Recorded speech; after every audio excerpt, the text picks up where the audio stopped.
الحمدللہ رب العالمین الصلاۃ والسلام علی رسول الکریم فاعوذ باللہ من الشیطان الرجیم بسم اللہ الرحمن الرحیم۔ سورہ نساء کی آیت 153 آج ہم پڑھیں گے۔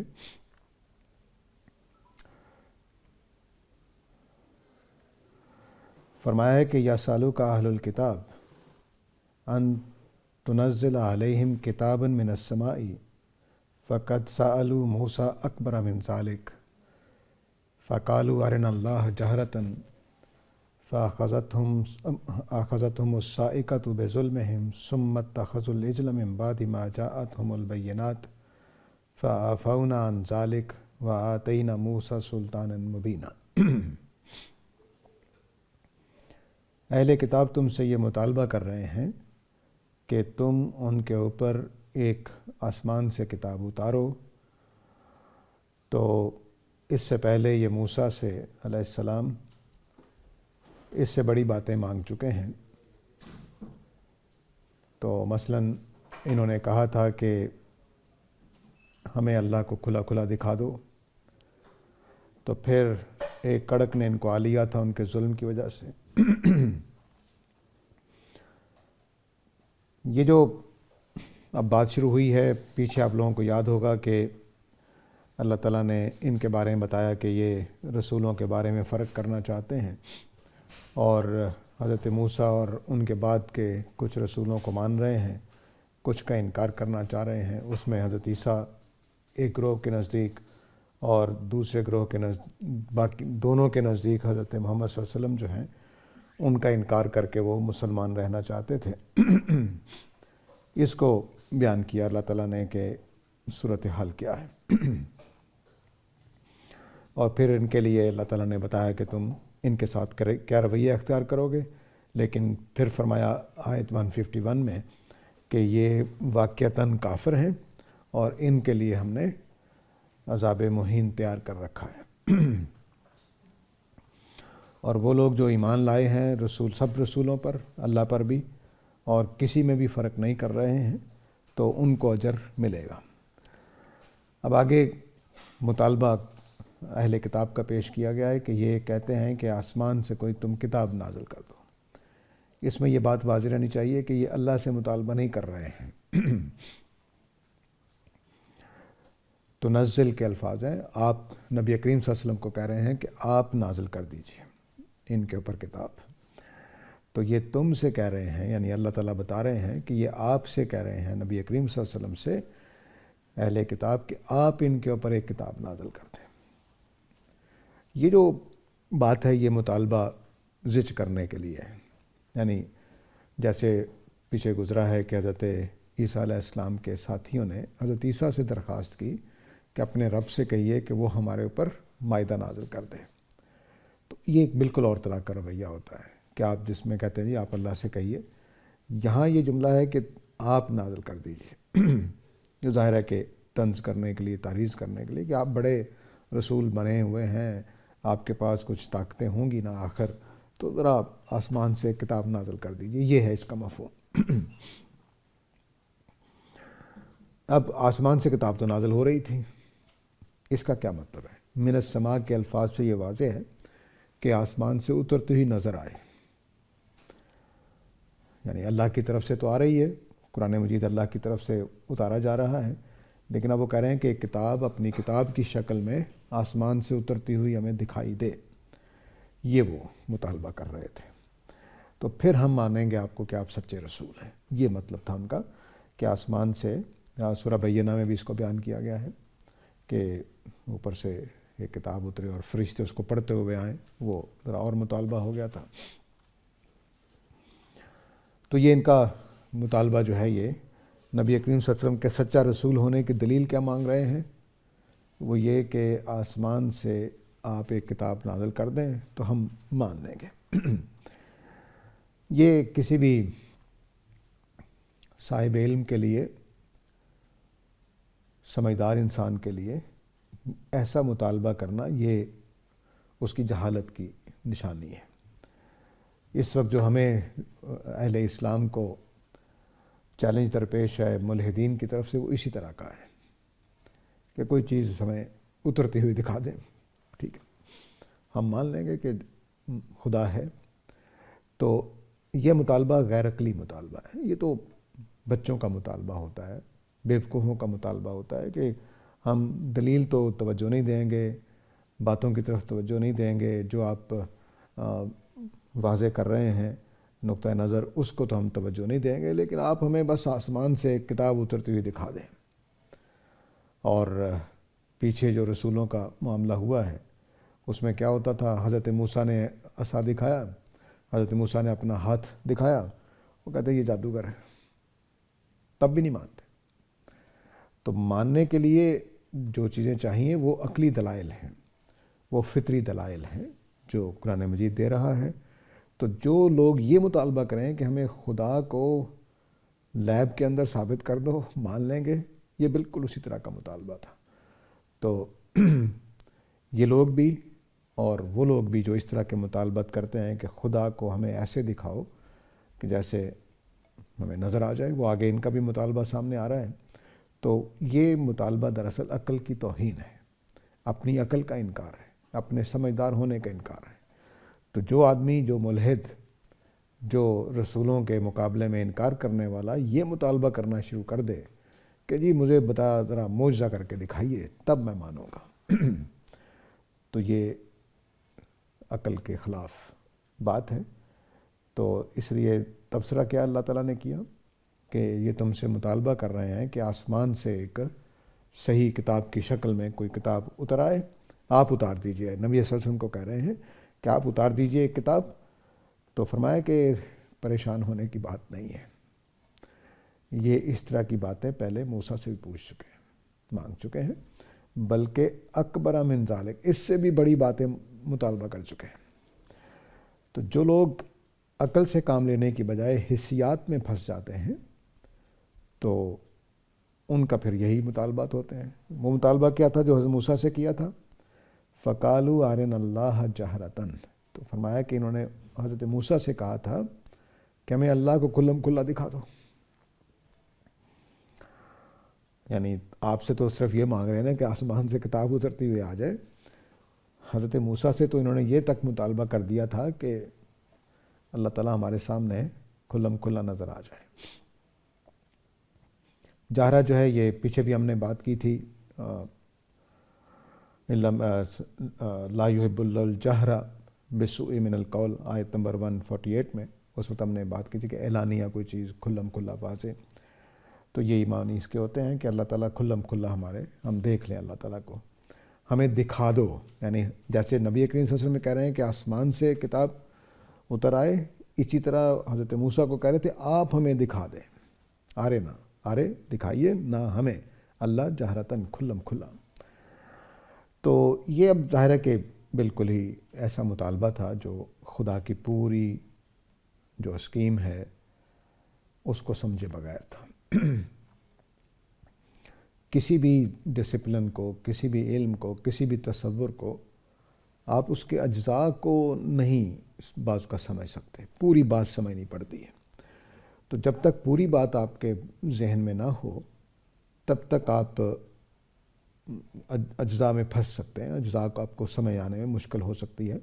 بعض اوقات اجزاء بھی واضح ہوتے ہیں اپنی ذات میں ہی، لیکن اس کی کیا حکمت ہے، اس کے کیا معنی ہیں، یہ اس وقت پتہ چلتے ہیں جب پوری بات کو سمجھ آئے۔ مثال کے طور پر یہ گلاس آپ کو پڑا ہوا نظر آ رہا ہو تو سمجھ آ جائے گا کہ پانی پینے کے لیے رکھا گیا ہے، لیکن پورا کمرہ خالی ہو اور پھر گلاس پڑا ہوا ہو، اب آپ کو تھوڑا غور کرنا پڑے گا، اچھا کوئی یہاں بیٹھا ہوا تھا، پانی پی رہا تھا، یا ابھی کسی نے آ کر پینا ہے اس کے لیے پہلے سے رکھ دیا گیا ہے، تو آپ کو پوری ایک بات بنانی پڑے گی۔ تو بعض اوقات اجزاء اپنی ذات میں ہی سمجھ آ جاتے ہیں، بعض اوقات پوری ایک بات تصور کرنا پڑتی ہے۔ تو اہل کتاب کے پاس پوری بات معلوم تھی۔ دکھ کی بات یہ ہے کہ ان کو تورات بھی نازل ہوئی ہے، انجیل بھی نازل ہوئی ہے، اور بھی کتابیں انبیاء کی موجود ان کے پاس، ان کو پوری بات کا پتہ ہے، پھر مطالبہ کر رہے ہیں کہ آسمان سے کتاب اترے گی تب مانیں گے۔ اور حضرت موسیٰ کے زمانے میں بھی ایسا ہی تھا، یعنی ایسا نہیں ہے کہ یہ حضرت موسیٰ پہلے کوئی رسول تھے، ابھی تھوڑے ہی عرصے پہلے حضرت یوسف ان میں گزرے، حضرت یعقوب گزرے، حضرت اسحاق گزرے، ابراہیم علیہ السلام گزرے، تو وہ ایک پورا خاندان ہے جو نبوت کے ساتھ چلا رہا ہے. پھر ایک وقفے کے بعد حضرت موسیٰ تشریف لائے. تو ایسا نہیں تھا کہ کوئی اجنبی بات ہے، کوئی نئی بات ہے. انہوں نے کہا نہیں، یہ اللہ کو دکھاؤ گے تو ہم مانیں گے. تو یہ رسول کو زج کرنے کا ایک طریقہ یہ اختیار کرتے ہیں. تو اس لیے فرمایا کہ انہوں نے موسیٰ سے اس سے بھی بڑی بات مانگی تھی، اس سے بھی بڑا مطالبہ کیا تھا، وہ یہ کہ اللہ کو ہمیں کھلم کھلا دکھا دو. تو پوری جو بات ہے مذہب کی، جو خاص طور سے ادیان ابراہیمی کی بات ہے، جو ابراہیم علیہ السلام سے جس دین کا ثبوت چلا رہا ہے، اس میں یہ بات واضح ہے کہ اللہ تعالیٰ بالغیب ایمان کا مطالبہ کر رہے ہیں. وہ دیکھے ہوئے ایمان کا مطالبہ نہیں کرتے. تورات میں بھی واضح ہے، انجیلوں میں بھی واضح ہے، اور قرآن مجید نے تو بالکل دو ٹوک کر دیا ہے کہ جس دن فرشتے بھی نظر آ گئے اس دن فیصلہ ہو جائے گا، امتحان ختم. تو جس دن فرشتے ظاہر ہو جائیں گے اپنی اصل شکل میں، تو وہ یا آدمی کا آخری دن ہوتا ہے یا پھر دنیا کا. جب سب کے لیے کھل جائیں گے تو پھر ساری دنیا کا آخری دن ہوگا. اس کے بعد ایمان قبول نہیں ہوتا، اس کے بعد نیکی قبول نہیں ہوتی. تو یہ وہ پوری بات جاننے کے باوجود یہ لوگ اس بات کو مان نہیں رہے تھے، بلکہ نبی کریم صلی اللہ علیہ وسلم سے مطالبہ کر رہے ہیں کہ آپ کوئی ظاہری سا معجزہ دکھائیں، آسمان سے کتاب اترتی ہوئی آئے. تو سورہ بینہ میں صحفاً مطہرہ کے الفاظ ہیں کہ پاکیزہ سے اوراق اوپر سے صحیفہ اترتا ہوا آئے اور اس کو ایک فرشتہ جو ہے وہ پڑھ رہا ہو، یعنی دو چیزیں اکٹھی نازل ہوں. یہ بھی ایک مطالبہ کیا. اسی کا جزو غالباً یا یہ الگ مطالبہ ہوگا، وہ الگ مطالبہ ہوگا. تو وہ مطالبہ ہے جو اللہ تعالیٰ نے سامنے رکھا اور فرمایا کہ ان سے اس طرح کی حیرت انگیز باتوں کی توقع ہے، کیونکہ یہ موسیٰ سے بھی اس طرح کی باتیں کر چکے ہیں. تو اس بے عقلی کی بات کا توقع یہ ہر اس قوم سے کی جا سکتی ہے جو اپنے فطری اور عقلی استدلال کی بجائے ظاہریت میں پھنس جائیں. یہ سب سے انسان کے لیے مشکل ترین مرحلہ ہوتا ہے کہ جب وہ عقل میں آنے والی باتوں کا انکار کر رہا ہو اور اس کے لیے بہانے اس طرح کے بنا رہا ہو کہ یہ ہمیں ذرا یہ چیز کر کے دکھا دیں. یعنی خدا کو ماننے کے لیے کیا کائنات کم ہے کہ ہمیں یہ دکھانا پڑے کہ ہاں جی اللہ تعالیٰ، وہ کہتے ہیں نا آج کل کے جو ملحدین ہیں کہ اللہ کی مداخلت تو کہیں نظر نہیں آتی، اللہ کا ہاتھ تو ہمیں کہیں نظر نہیں آتا. وہ فرعون نے کہا تھا نا کہ میں آسمان پہ جھانک کر دیکھوں کہ موسیٰ کا خدا کہیں موجود ہے کہ نہیں ہے. تو بس وہی عقل ہے، وہی دانائی ہے.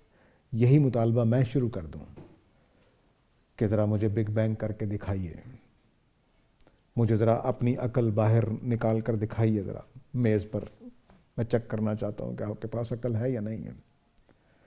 یہ میں مطالبے کرنے شروع کر دوں تو مجھے بیوقوف کہیں گے، اور خود یہی مطالبے کرتے رہتے. تو یہ چیز سمجھنے کی. تو یہود کے ہاں اتنی گراوٹ آ گئی تھی اس طبقے میں کہ انہوں نے نبی کریم صلی اللہ علیہ وسلم کو اور حضرت موسیٰ کو زج کر دیا کہ کوئی اس طرح کی چیز دکھاؤ. باقی انبیاء کے ساتھ بھی یہی کرتے رہے ہیں. تو بہرحال آگے بڑھتے ہیں. تو فرمایا کہ یہ اہل کتاب تم سے مطالبہ کرتے ہیں کہ تم محمد صلی اللہ علیہ وسلم ان کے اوپر آسمان سے ایک کتاب اتارو. تو فرمایا کہ اس میں گھبرانے کی بات نہیں ہے، یہ ان کی پرانا طریقہ ہے. فقط سألوا موسیٰ اکبر من ذالک، یہ موسیٰ سے اس سے بھی بڑی باتیں مانگ چکے ہیں. فقالو، تو انہوں نے کہا تھا، یعنی مانگا کیا تھا کہ آرینا، ہمیں دکھائیے اللہ کو جہرتاً کھلم کھلا.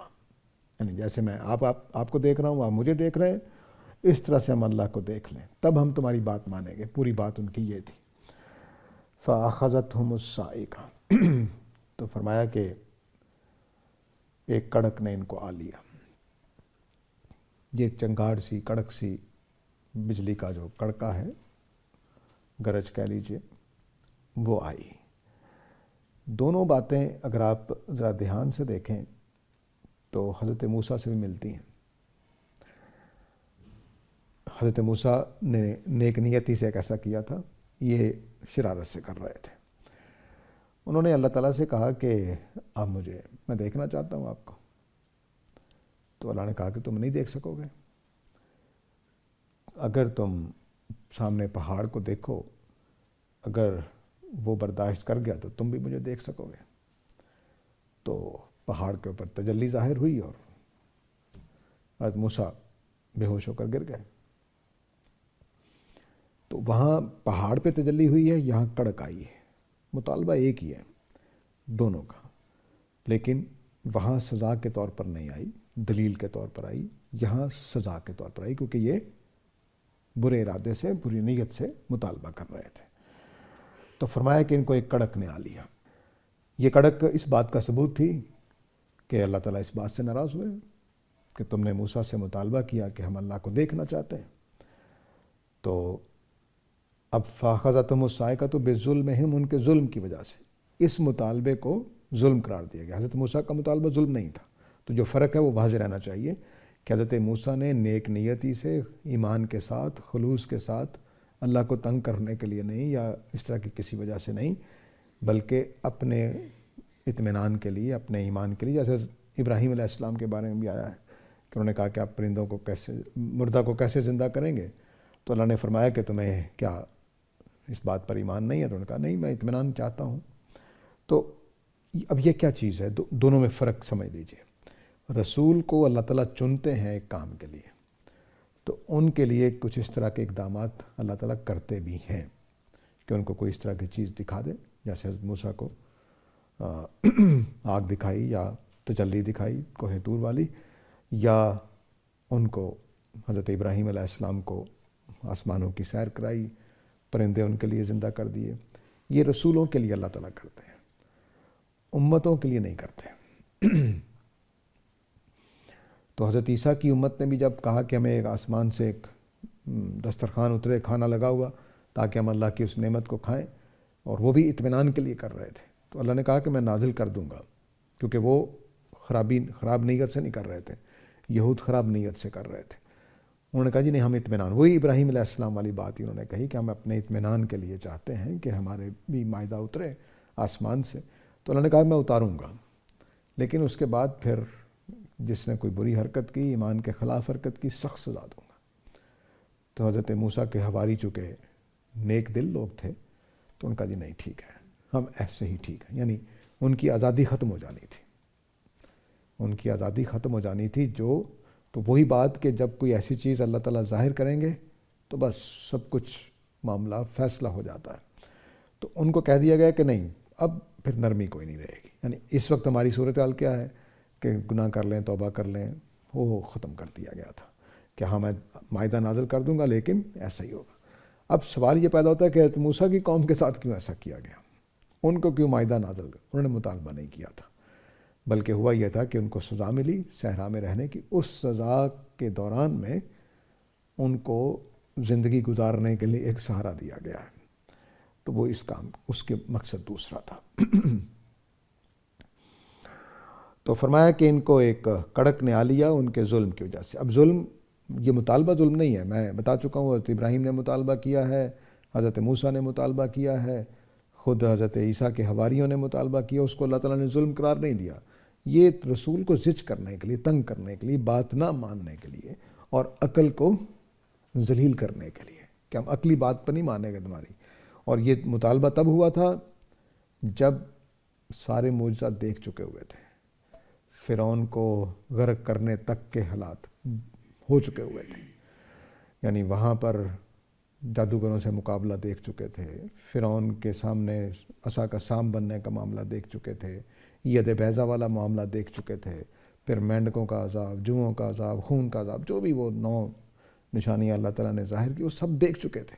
پھر دریا کا پھاڑنا دیکھ چکے تھے، فرعون کا غرق ہوتا ہوا دیکھ چکے تھے۔ اس کے بعد یہ مطالبہ کر رہے تھے کہ ہم اللہ کو دیکھنا چاہتے ہیں، لیکن شرارت کے لیے، بات نہ ماننے کے لیے شرط رکھ دی کہ ہم بات ہی نہیں مانیں گے، لن نؤمن لک حتی نری اللہ جہرۃ، کہ ہم آپ کی بات ہی نہیں مانیں گے جب تک کہ دیکھ نہ لیں۔ یہ جو شرط وغیرہ رکھنا تھا، یہ خدا کی توہین ہے،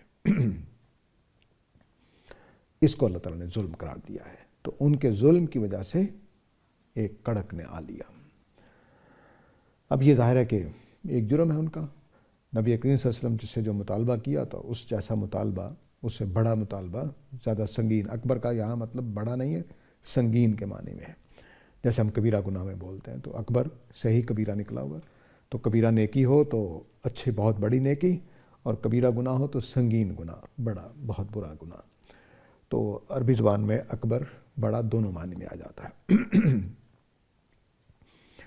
تو انہوں نے اس سے بھی کبیرہ چیز مانگی تھی حضرت موسیٰ سے، تو اس ظلم کی وجہ سے ان کے اوپر کڑک نے آ لی۔ ثم اتخذوا العجل من بعد ما جاءتهم البینات، اس کے بعد انہوں نے بچڑے کو معبود بنا دیا۔ اب اس کے بعد کی بجائے ثم پھر کہنا چاہیے، یہ ترتیب سے نہیں ہے، ترتیب ہے اہمیت کے اعتبار سے یا سنگینی کے اعتبار سے، کہ انہوں نے اللہ کو دیکھنے کا مطالبہ کر دیا، اور اسی طرح کی سنگین بات یہ بھی انہوں نے کی کہ انہوں نے بچڑے کو معبود بنا لیا۔ اس کے بعد کہ ان کے پاس بینات آ چکی تھی، یعنی جو کچھ یہ بچڑا انہوں نے معبود بنایا ہے مصر سے نکل آنے کے بعد، تو مصر سے نکل آنے کے بعد وہی جو میں نے ابھی بتایا کہ اتنی نشانیاں دیکھ چکے تھے، اس کے باوجود بچڑے کو خدا بنا لیا، بلکہ یہاں تک کہہ دیا کہ حضرت موسیٰ کا بھی یہی خدا ہے، حضرت موسیٰ فراموش کر بیٹھے ہیں تو خدا بنا لیا۔ تو یہ وہ بچڑے کو معبود بنانے کا، بچڑے کو معبود بنانے کے واقعے کے بعد سائقہ والا واقعہ ہوا ہے، جو تو اس کی ترتیب یہاں زمانی نہیں ہے بلکہ اہمیت کے اعتبار سے۔ بچڑے کو معبود بنا لیا تھا، تو ظاہر ہے کہ یہ ناقابل فہم بات ہے کہ اتنے معجزات حضرت موسیٰ جس خدا کی بات کر رہے ہیں، تو رات جس خدا کی بات کر رہی ہے، وہ بچڑا تو ہرگز نہیں تھا، پھر اپنے ہاتھوں سے بنایا ہوا، روکا جا رہا تھا کب سے؟ ابراہیم علیہ السلام کے زمانے سے ان کے پاس معلومات ہیں، تو اس لیے فرمایا کہ من بعد ما جاءتهم البینات، واضح بینات آنے کے بعد، بینات میں دونوں باتیں ہوتی ہیں، معجزات بھی اور کھلی کھلی صاف باتیں بھی، تو صاف آیات کے آنے کے بعد، صاف معجزات کے آنے کے بعد بھی یہ انہوں نے کیا کیا ہے؟ بچڑے کو معبود بنا لیا۔ اس سے سنگین بات کی اور کیا توقع ہو سکتی ہے؟ تو تم سے تو صرف یہ مانگ رہے ہیں نا کہ آسمان سے کتاب اترے، انہوں نے خدا بنا لیا تھا۔ اس طرح کے عجیب لوگ ہیں۔ تو فرمایا فَعَفَوْنَا عَنْ ذَلِكَ، تو ہم نے اس کو درگزر کیا تھا۔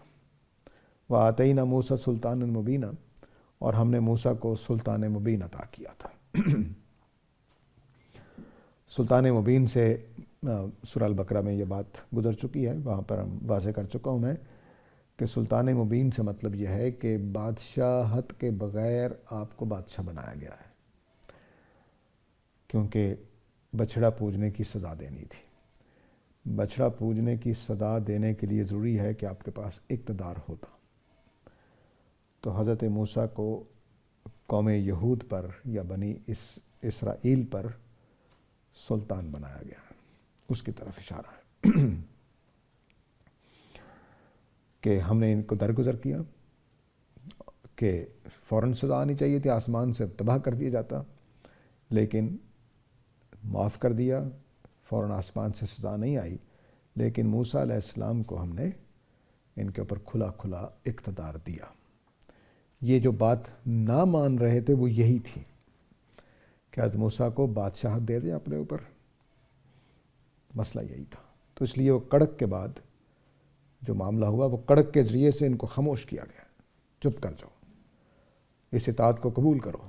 تو گویا ایک طاقت بادشاہ کے پاس ہوتی ہے عوام کی حمایت کی، کہ سارے اس کے ساتھ۔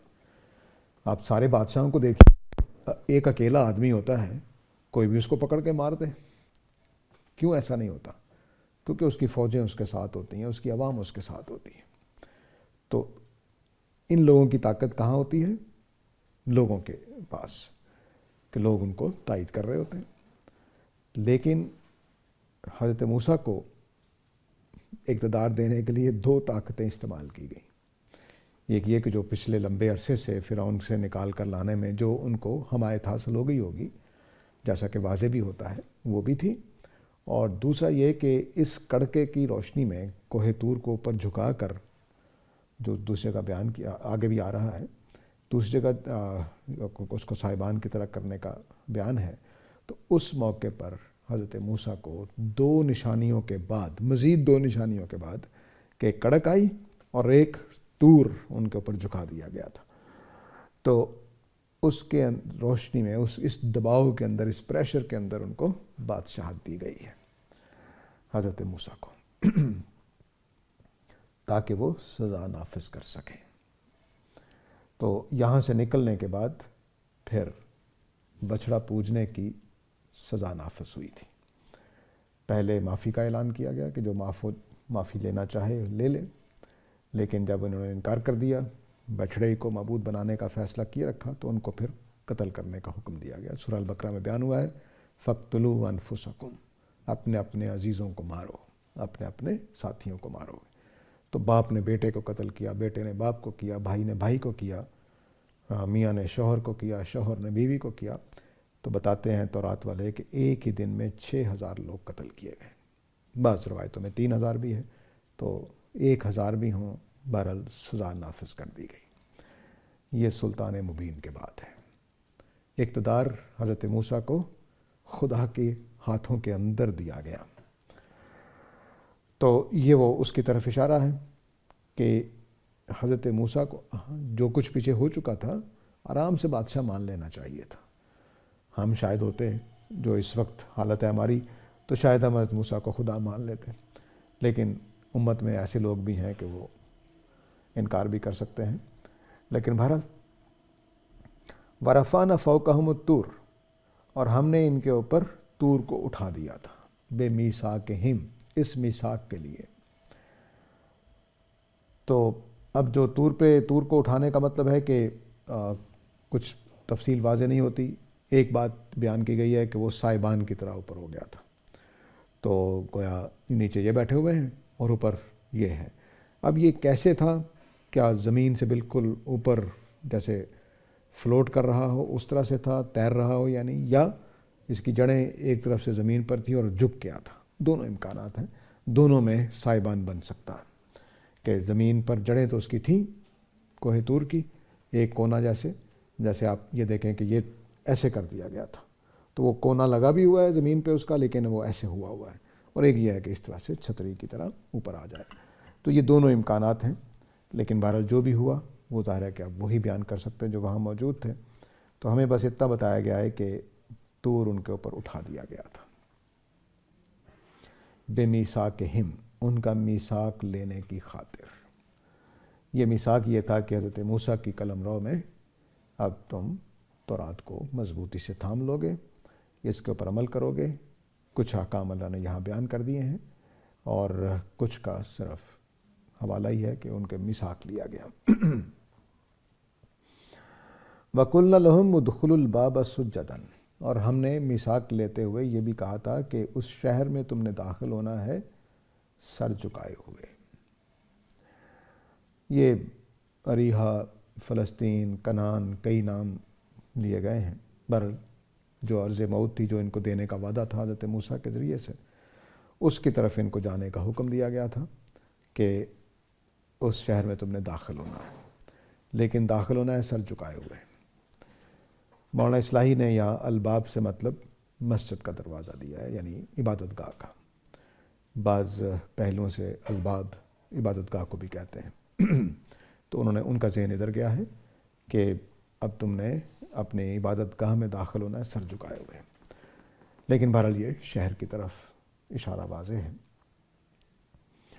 وَقُلْنَا لَهُمُ ادْخُلُوا الْبَابَ سُجَّدًا، تو ہم نے ان کو یہ بھی کہا تھا کہ جب شہر میں داخل ہونا تو سر جھکائے ہوئے.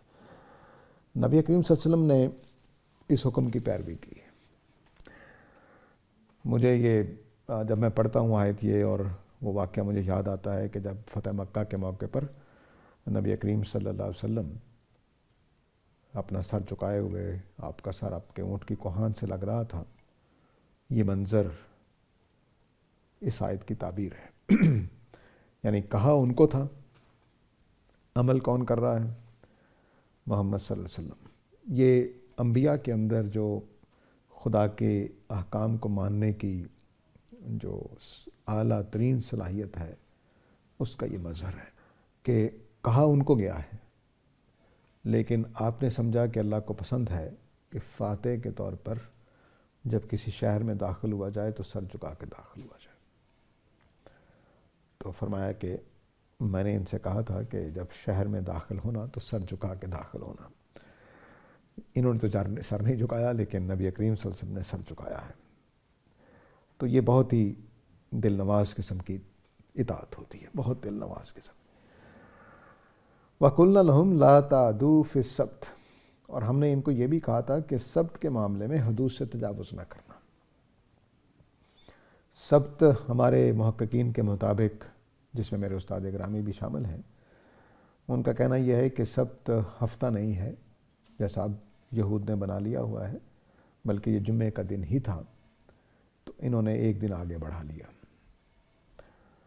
تو جمعے کے دن کو سبت کہا ہے۔ اور جب بڑھا لیا تو پھر ظاہر ہے کہ بدعتیں تو یہ کرتے رہتے ہیں، ہم بھی کچھ کم نہیں ہیں، ہم نے بھی جمعرات کو ہندوستان میں بڑی اہمیت دے رکھی ہے جمعے کے ساتھ، تو انہوں نے بھی کیا، ہم بھی، بس شکر ہے کہ ہم نے جمعے کو ختم کر کے جمعرات کو نہیں کر لیا، ورنہ ہم جمعرات کو جمعہ پڑھ رہے ہوتے۔ لیکن انہوں نے یہ بھی حرکتیں کر دیں کہ جو جمعے کے دن کی عبادت کا پورا تصور تھا، پورے احکام تھے، وہ ہفتے کے ساتھ جوڑ دیے۔ اور اس کے بعد مسیحی آئے تو انہوں نے اتوار کر دیا۔ ظاہر ہے کہ ایک ہی دن میں تو اتفاق نہیں ہو سکتا تھا، تو انہوں نے اتوار کو بنا لیا اور انہوں نے ہفتے کو بنا لیا۔ تو ملت ابراہیمی میں جمعہ تھا، اور ملت ابراہیمی ہی میں ہفتہ بن گیا، اور ملت ابراہیمی ہی میں اتوار بھی بن گیا۔ تو کہا کہ ہم نے ان سے کہا تھا کہ تم سبت کے معاملے میں حدود سے تجاوز نہ کرنا۔ اب یہ حدود سے تجاوز دونوں مطلب ہو سکتے ہیں۔ ایک مطلب وہ جو سورہ البقرہ وغیرہ میں آیا ہے کہ چونکہ سبت کے دن ان کے اوپر پابندی تھی کہ یہ کاروبار نہیں کر سکتے، بلکہ کوئی بھی ایسا معاملہ نہیں کر سکتے جس میں کچھ تجارت ٹائپ چیزیں بھی ہوں۔ مثلاً کسی غلام سے خدمت لے لی کہ چلو بھائی کھیتی باڑی کر لو جا کر، آپ خود نہیں کیا، غلام غیر قوم کا ہے، تو مثلا حبشی ہے غلام، فرض کر لیجیے یہودی نہیں ہے، تو اس کو کھیتی میں نہیں بھیج سکتے۔ تو چونکہ اب کھیتی اگر آپ نے خود نہیں کرنی لیکن آپ کے غلام کر رہے ہیں تو ایک ہی بات ہو گئی، تو آپ اس طرح کا فائدہ بھی نہیں اٹھا سکتے تھے۔ تو واقعہ ایک سورہ البقرہ میں جو آیا ہے وہ مچھلیوں والا آیا ہے کہ مچھلیاں اس دن سبت والے دن منہ اٹھائے ہوئے اوپر دریا میں نظر آتی تھیں، عام دنوں میں کم نظر آتی تھی، تو اللہ تعالیٰ نے آزمایا تھا ان کو۔ اب انہوں نے کیا کیا کہ جب مچھلیاں زیادہ آتی تھی تو سبت والے دن کے لیے خود تو نہیں جاتے تھے، لیکن مثلاً جمعے والے دن اپنے گھڑے تیار کراتے تھے، اور مچھلیاں تیرتی تیرتی اس میں آ کے گر جاتی تھیں، اور اتوار والے دن جا کے پکڑ لیتے تھے۔ تو بظاہر تو ہفتے کو کچھ نہیں کیا، لیکن ہفتے کو ہو رہا ہے۔ تو اس طرح سے یہ کام کرنے لگ گئے، تو اس کو اللہ تعالیٰ نے کہا کہ تم سبت کی خلاف ورزی نہیں کرو گے۔ تو دونوں پہلو مراد ہیں کہ جمعے کو تبدیل کر کے ہفتے میں بدلنا، یہ بھی انہوں نے سبت کے معاملے میں تجاوز کیا، اور دوسرا یہ کہ وہ چوری ہیلے بہانے سے کام کرتے رہتے تھے سبت والے دن بھی۔ تو فرمایا کہ ہم نے ان سے یہ کہا تھا کہ اس شہر میں داخل ہونا جو تمہیں میں نے فتح کے لیے دیا ہے، تو سر جھکائے ہوئے داخل ہونا، اور ان سے میں نے یہ بھی میثاق لیا تھا کہ سبت کے دن کی بے حرمتی نہ کرنا۔ وَأَخَذْنَا مِنْهُمْ مِيثَاقًا غَلِيظًا، اور یہ کوئی میثاق ہم نے ہلکا پھلکا نہیں لیا تھا کہ سرسری سی بات ہو گئی تھی، نہیں، بڑا پکا معاہدہ کیا تھا ان کے ساتھ، ساری چیزوں کو سامنے رکھ کر، کوہ طور اوپر جھکا کر، حضرت موسیٰ کے صاعقہ سے بے ہوش ہو جانے کے بعد دوبارہ اٹھانے کے بعد ان سے میثاق لیا تھا۔ گویا جیسے اللہ تعالیٰ نے کہا نا بیعت رضوان کے موقع پر کہ تم سب کے ہاتھوں کے اوپر میرا ہاتھ تھا، تو اس طرح کا کوئی معاملہ واضح طور پر وہاں کیا گیا۔ تو اب اس میثاق غلیظ کو بھی انہوں نے توڑ ڈالا، سبت کی بھی خلاف ورزی کی اور شہر میں بھی داخل نہیں ہوئے۔ اب جو آگے آیتیں آ رہی ہیں وہ اسی سلسلے کی ہیں۔ تو فرمایا کہ یہ آیتیں قرآن مجید کی مشکل ترین مقام ہے، کیونکہ اس میں جس طرح سے اللہ تعالیٰ نے بات بیان کی ہے، وہ مثال کے طور پر کہیں کہ میں نے اس وجہ سے، اس وجہ سے، اس وجہ سے، اور یہ بتائیں نہ کہ اس وجہ سے کیا کیا ہے۔ یہ وہ مقام ہے جو یہاں سے شروع ہو رہا ہے کہ فَقَالُوا أَرِنَا اللَّهَ جَهْرَةً بِظُلْمِهِمْ، یہ جو ترتیب ہے ساری یہاں سے شروع ہو گئی ہے۔ آگے فرمایا فَبِمَا نَقْضِهِمْ مِيثَاقَهُمْ، تو اپنا معاہدہ توڑنے کی وجہ سے، وَكُفْرِهِمْ بِآيَاتِ اللَّهِ، اور اللہ کی آیتوں کا کفر کرنے کی وجہ سے، وَقَتْلِهِمُ الْأَنْبِيَاءَ بغیر حق، اور بلا وجہ انبیاء کو قتل کرنے کی وجہ سے، وَقَوْلِهِمْ، اور یہ بات کہنے کی وجہ سے، قلوبنا غلف، ہمارے دل غلاف چڑھا دیے گئے ہیں، بل طبع اللہ علیہا بکفرہم، بلکہ اللہ نے ان کے دلوں پر مہر کر دی ہے ان کے کفر کی وجہ سے، فلا یؤمنون الا قلیلا، تو یہ ایمان نہیں لائیں گے، وبکفرہم وقولہم، یہ چلتا چلا جا رہا ہے سلسلہ، لیکن اس کی پوری بات نہیں بیان کی گئی کہ ان سارے جرائم کی وجہ سے کیا نہیں کیا ان کے ساتھ، یا کیا کر دیا ان کے ساتھ۔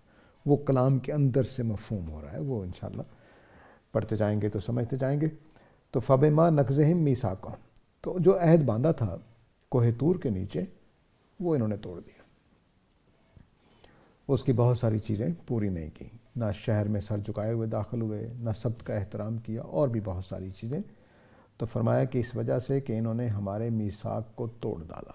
نقض عہد اردو میں بھی استعمال ہوتا ہے، تو معاہدے کو توڑ دینا، ختم کر دینا، یعنی اس کے اوپر عمل نہ کرنا۔ وَكُفْرِهِمْ بِآيَاتِ اللَّهِ، اور اللہ کی آیتوں کا انکار۔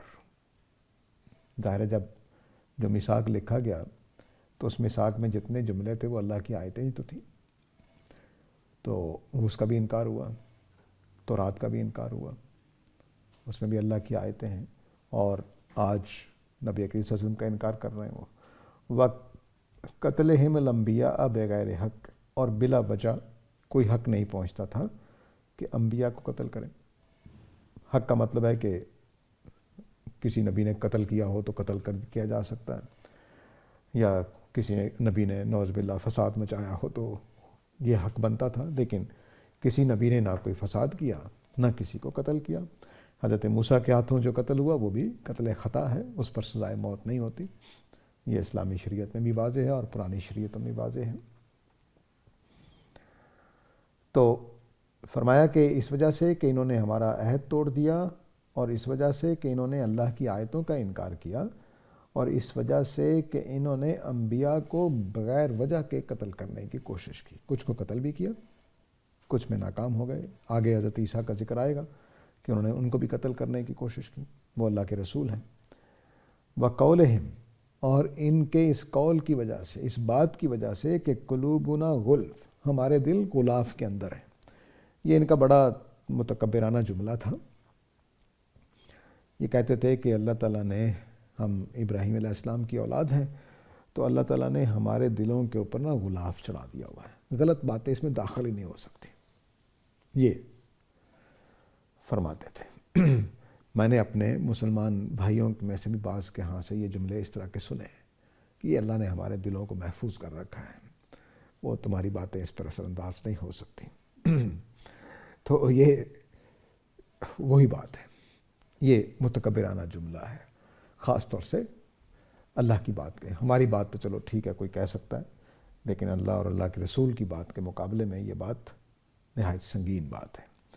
تو وہ کہتے تھے کہ نبی کریم صلی اللہ علیہ وسلم کو بھی کہتے تھے، اور شاید پیچھے انبیاء کو بھی کہتے رہے ہوں، کہ ہمارے دلوں کو اللہ تعالیٰ نے غلاف چڑھا کے محفوظ کر دیا ہوا ہے۔ جیسے ہم غلاف چڑھاتے ہیں کتابوں پر، بستروں پر کہ ڈسٹ نہ پڑے، اس وقت کہتے ہیں کہ اللہ نے ہمارے دل کے اوپر غلاف چڑھا دیا ہوا ہے، اب اس میں کوئی غلط بات جا ہی نہیں سکتی۔ فرمایا کہ غلاف نہیں چڑھا ہوا، بلکہ طبع اللہ علیہا بکفرہم، اللہ نے ان کے دلوں پر مہر کر دی ہوئی ہے۔ اب یہ حق بات کو سنیں گے، سمجھ بھی آئے گی، مان نہیں سکتے۔ فلا یؤمنون الا قلیلا، تو اب یہ ایمان لائیں گے بھی تو بس تھوڑا بہت۔ تھوڑا بہت ایمان کا کیا مطلب ہے؟